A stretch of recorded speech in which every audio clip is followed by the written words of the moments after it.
Hopya. Sasar.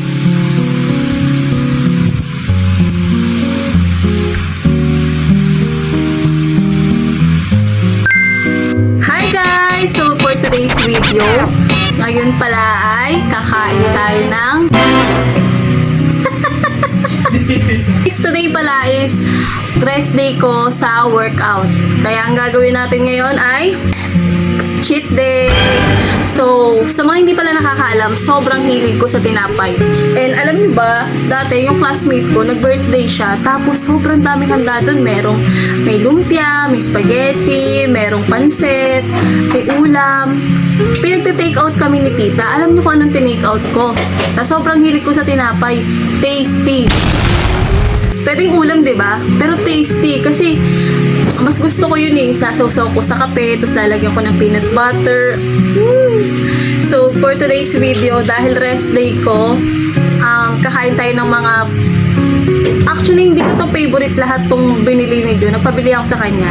Sabi ko, bumili siya yung sa tingin niyang hindi ko lagi pinapabili sa kanya. Pero any tinapay sa akin is okay. Mahilig ako sa tinapay, guys. Mapabakery yan, bread talk. Yung pala yung pinakamahal ko na titikman yung bread talk. Sobrang sarap ng tinapay dun, guys. Alam niyo, pag may pera si Joe, doon ako nagpapalit sa kanya. Pag may extra siya, sanggipsal, kanin, hindi magtinapay. So, ito na ang dami sinasabi. Charan! Ito yung mga hindi ko madalas pinapabili sa kanya. Kaya sabi ko, bilan niya ako ng tinapay, pero siya na yung mamili. So, ito siya, guys. Excited ako at the same time, kinakabahan ako sa calories nito, pero okay lang yan. YOLO. Pero, meron tayong sausawan. And ako, mahilig ako sa black coffee. Hindi ako magatas. Pero dahil may tinapay tayo, malay nyo, bagay siya sa gatas, bagay din siya sa black coffee. Kaya, dalawa yung tinimpla ko. Black coffee. Wala tong sugar, guys. Hindi ako mahilig sa kapeng matamis. And, gatas. So, dalawa yung, natin, on the side na drinks. Thank you, Di. Gatas. Ayan. Titingnan natin kung anong mas masarap, yung kape ba o yung gatas. Pero para sa akin, team kape. Pero, syempre, kung anong mas masarap. So, thank you Lord for the food. Itadakimasu. Ang uunahin ko dito is itong cookies. Magkano to, Di? Itong cookies 7 pesos. Okay.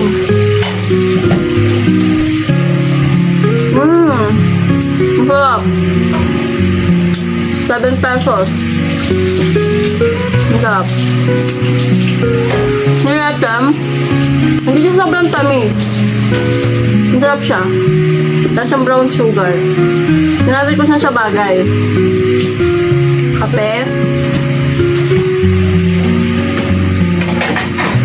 Perfect. Ito, Di.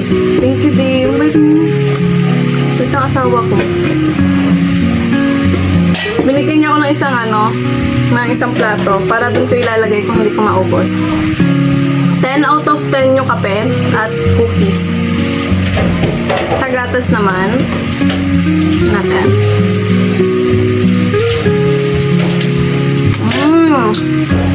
Sa mahilig sa matamis, sausaw nyo sa gatas, creamy. Creamy siya sa gatas, ang sarap. Cookies, sa kape, 10 out of 10. Sa gatas naman, 9 out of 10. Naging creamy siya lalo. Sa kape naman, nababalance niya yung tamis. So, ang next natin, itong pizza.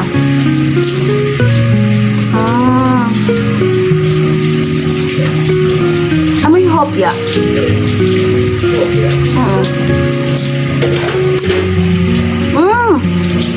Hopya. Baboy. Lasang kalindi. Hopyang baboy. Hopyang baboy tapos square. Ayan, na triangle.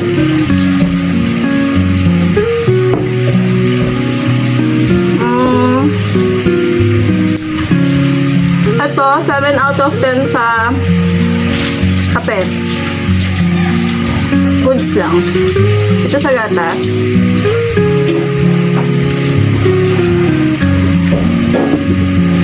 8 out of 10. Pagatas nyo siya, diba talaga yung nagagawa ng gatas, nagiging creamy lalo yung tinapay. Ito kasi, napabawasan niya yung tamis, nababalance, which is yun yung gusto ko. Alam niya, pagtrentahin. Sunod ay, ito, nakalimutan ko yung tawag dito. Basta, ito. Para siyang utong. Mahapagalan ko. Alam niyo ba nung bata ako? Ito, tapos RC. Pero minsan lang yung RC, madalas ito. Piso lang kasi ito dati. Magkano to di?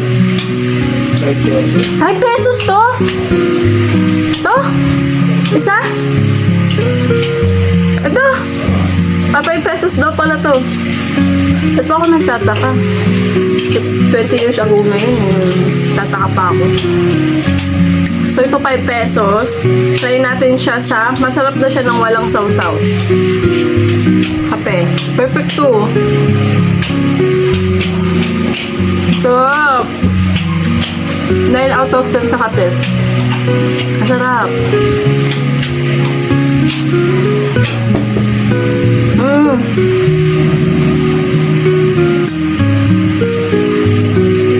9 out of 10 din. Sarap.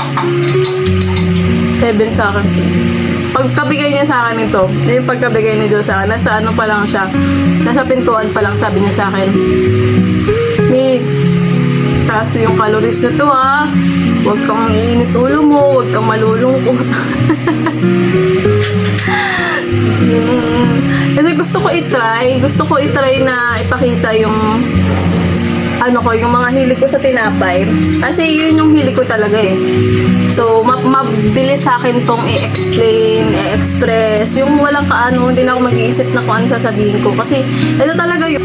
So, ang next natin is, ito. Alam ko, cheese bread today. Para sa, ganon.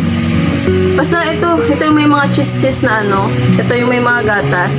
Tapos ito, alam niyo yung part na gusto ko dito pag binibilit ko to. Ayan yung sunog na cheese. Ayan so, hindi ko alam kung cheese to o gatas. Yung ganyang sunog ayan, masarap yan.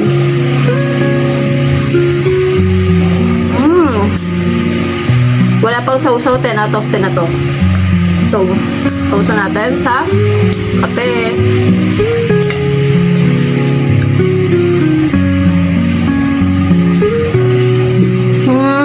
10 out of 10 din. Masarap. Masarap. Sobrang sarap. Sa gatas.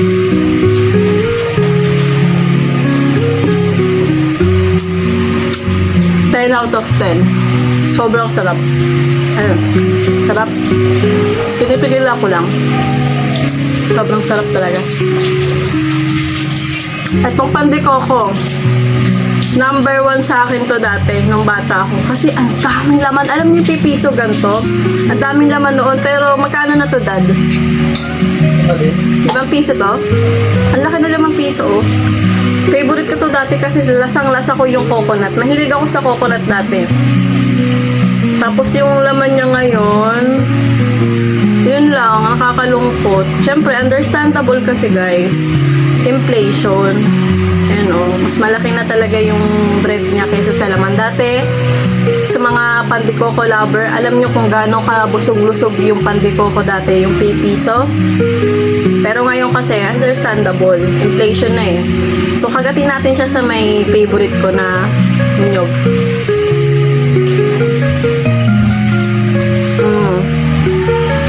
Ibang-iba na talaga yung pandikoko dati na sobrang lasang nyog. Pero ngayon, andun pa rin yung sipa ng nyog. Wala pa siyang masarap na rin siya.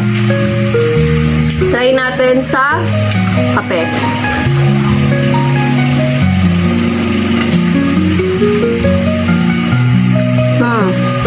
Pwede pa rin siya. Kahit nabawasan yung tabis niya. Sarap pa rin. 7 out of 10. Sa gatas, ito.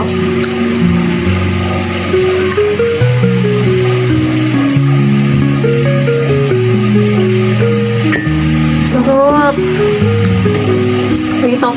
8 out of 10. Iba talaga. Dati magatas ako nung bata, okay, pero ngayon kasi, pagka may matamis ako, gusto ko yung inumin ko mapait o kaya tubig. So, iba talaga yung gatas, perfect talaga sa mga tinapay. Kaya, delikado uminom ng ganito kasi kapag natikman na ng tila mo, gusto mo na lagi, hanap-hanapin mo na. Kaya sinanay ko yung sarili ko sa black coffee. Ang sarap talaga. So ito, Spanish bread. Alam nyo, may nabili kami ng ganito sa Robinson, doon sa may Cheral, nag-workout and nag-jogging kami. Ang sarap. Alam nyo, meron ditong butter, yung naninigas, tas yung asukal. Sobrang sarap. Pero kasi ito, alam nyo na, syempre, 5 pesos ata ito na Di magkano today Spanish? 7 pesos daw. So, tingnan natin yung Spanish bread.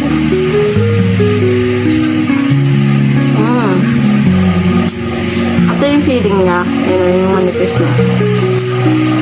Alam niyo na. Hindi siya matamis, guys. Hindi siya sobrang, hindi gano'n. Ano lang, konting, gano'n na yung tamis niya. So, sausaw natin siya dito.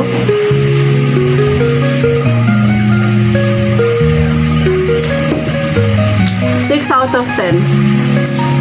Kagatas.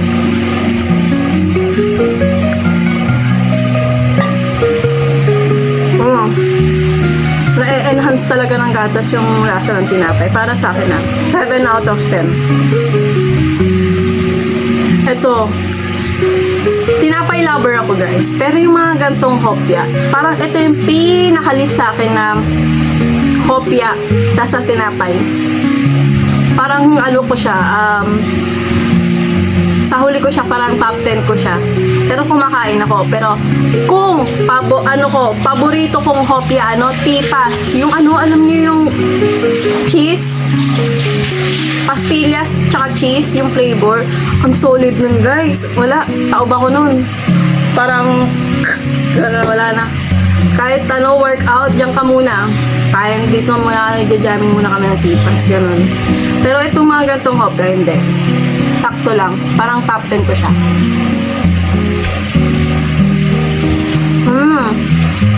Ito, guys, ayan. Saka itong triangle.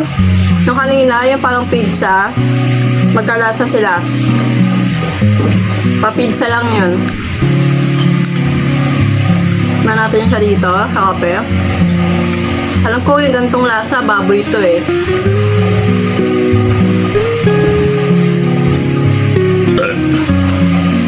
Masarap naman siya, pero parang hindi yung panlasa ko sa kanya. Pang 5 out of 10. Tingnan natin sa gatas. First time ko to sa gatas. Itong gantong hopya. First time in my life. Goods lang. Parang 5 out of 10 din. Tingnan lang sila sa kape. May nalagyan. Ano lang. May lasa siya na parang nauumay ako dun sa gantong hopya. Gantong klaseng hopya. So, ito naman is likod ng dinosaur or likod ng pawikan sa putok. Para siyang putok.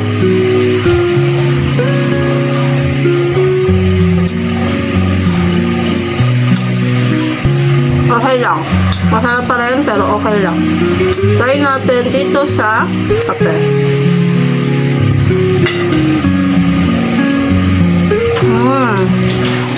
Magugustuhan to lang, hindi mahihilig sa katamis. Magugustuhan ito.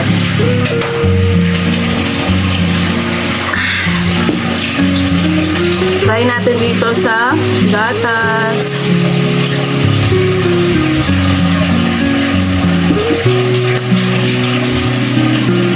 Harap naman siya. Pero both, 6 out of 10 sila. Same. Same lang. Sa mga hindi nakakaalam, ang mga paborito kong tinapay, yung parang lemon square, tapos yung mga mamon, yung sobrang Yung sobrang lambot. Tapos gusto ko naman, sa sunod, yung parang pa-cake na, yung cake, yung lambot. Gusto ko din yung mga biskotso, yung matitigas. So, sinasaw-saw ko dati. Tumaba ako nito. Dito ako tumaba yung na-discover ko yung lasa. Yung biskotso, kaya yung toasted bread, yung binibili. Yung square, na kulay yellow. Tapos, ano siya, yung tasty na maliit. Tapos, prinito sa butter. Yung sasaw-saw ko sa Coffee Co Blanca. Favorite ko yan, guys. Tapos, ito, lagi ko itong nakikita sa bakery, pero natikman ko na siya nung bata ako, pero hindi ko siya inuulit-ulit. Ngayon ko na lang siya ulit kakainin. After how many years.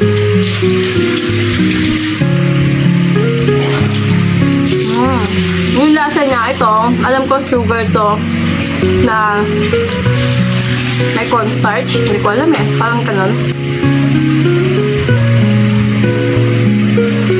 Mga gantong lasa, parang ang sarap nito i-partner sa RC, na malamig na malamig na malamig na malamig. Kasi dumidikit dito eh. Tapos sabayan mo ng RC. Ang sarap nun. Try natin sa kape.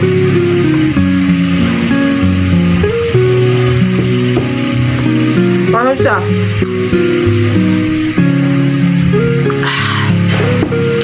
Sanay na talaga ako pag may kinakain ako matamis. Black coffee. 6 out of 10 sa kape.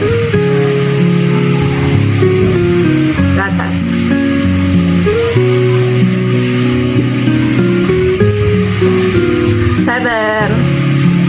Good job. Ito naman, hindi naman ako mahilig sa sa tinapay na sobrang makulay. Sobrang makulay. Okay sa akin yung makulay, pero kinakain ko, pero hindi ko ulitin.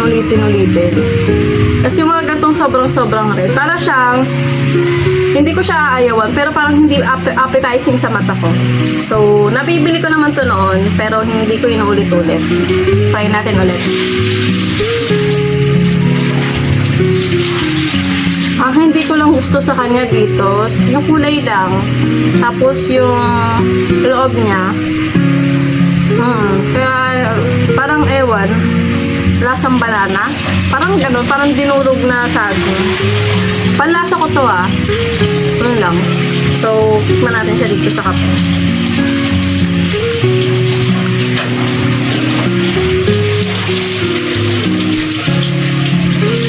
Four out of 10.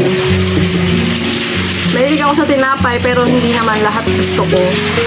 May kinakain din ako na, syempre, para hindi lang masayang yung pagkain.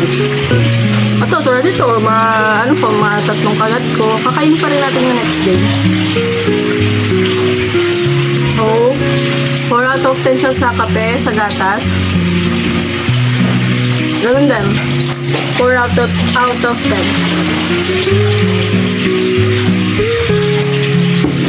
Bubusog na ako, pero ilalas natin to kasi favorite ko to ito ang ine-next natin. Malaking utong, parang dede ng ito sa isang dede ko dati. Ngayon kasi malaki na kasi siyang banana bread ba to? So, sarap sa kape. Sarap din talaga to. Gatas.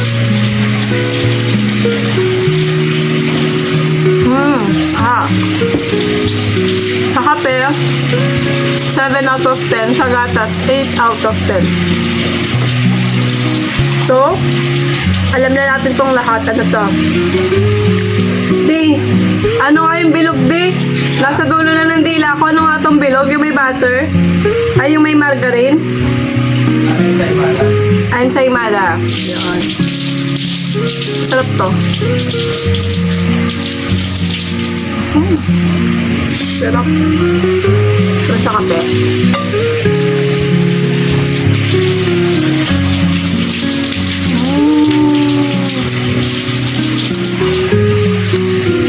Sarap. 8 out of 10.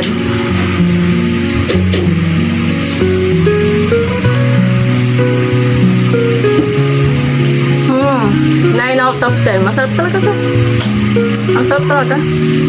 Lalo na yung gusto ko sa ensaymada, yung maraming cheese. Yun, sarap nun. Talagang sasabog talaga yung tiyan mo sa gatas at saka sa cheese. Ito naman guys, favorite ko to. Lalo na yung bilog. Ganun laki ng ano ba yung lamok ba yun? Ano, yung parang pa-flower day. Walang ganon. No, tapos ganito rin yung ano niya, ganito rin yung labas niya, pero ito medyo dark to. Tapos may ganito rin, no, mga sunog na cheese. So, titikman natin siya.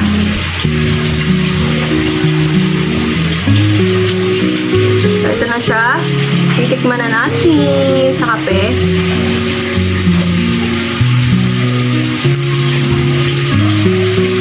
Kasi naglulutay-lutay sa bibig mo. Pag simula dumikit siya sa dila mo, yung may, syempre may laway, di ba? Kasi nausaw mo pa dito. Sobrang lambot. Tapos yung tamis niya, sakto lang. Hindi, ano, parang okay lang kahit tubig, wala nang kape. Tapos kaya, soft drinks.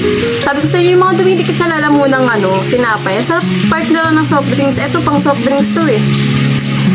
So, ito na lang para hindi tayo, ano, tatas.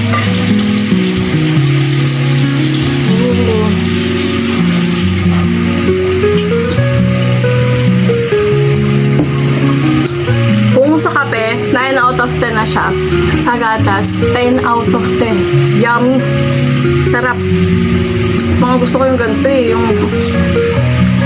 kaya ng tinapay, ganyan. Tapos sana hindi na tayo tumataba, di ba? Kasi hindi tayo tabain tayo, right? So, overall, happy ako sa lahat ng tinapay na to. Kung iaano ko siya, ito kasi mga hindi ko na binibili. I-rate ko siya isang buo. Isang buuhan kami dito. 7 out of 10. Next time guys, ang imumukbang ko naman yung mga favorite kong tinapay. Sa bakery. So, yun lang guys. Salamat sa panonood ng aking, hindi ko alam kung may kwenta ba tong vlog ko. Thank you so much sa panonood. Sana natakam kayo. Kumain na rin kayo ng tinapay. Pare-pareha tayong tumaba.